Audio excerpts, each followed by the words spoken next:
غمگین مباش که تو فقیر هستی و ثروتی کم داری، زیرا بغیر از تو کسی دیگری هست که عموماً تکه نانی ندارد.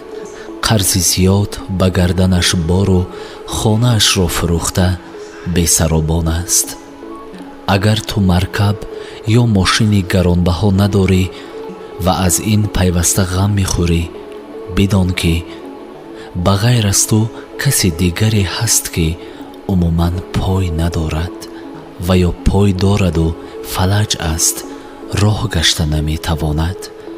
اگر تو را بار بیماری کوچک یک لحظه اذیت داد، بدان نفری هست که یک عمر از بستر بیماری نخسته است. اگر فرزند پسر نداری و از این غم میخوری، بدان که افرادی نیز هست که در آرزوی ناخون فرزند یک عمر زار است و عموماً فرزند ندارد.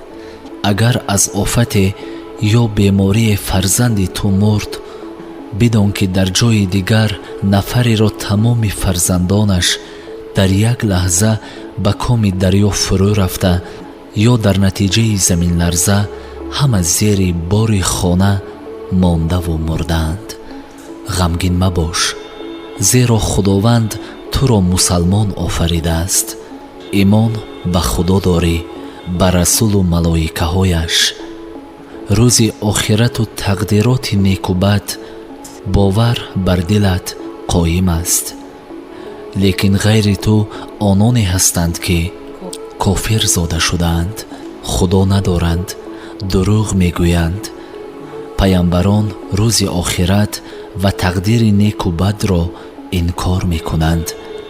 غمگین مباش، وقتی گناه صادر کردی توبه گوی، بدی کردی استغفرالله بگوی، خطای داری اصلاح کن. رحمت الله بزرگ است و در او همیشه برای توبه باز است. غمگین مباش، زیرا عصبهایت مانده می شود، بدنها خسته و شبهای براحت به بیخوابی و اذیت تبدیل می یابد.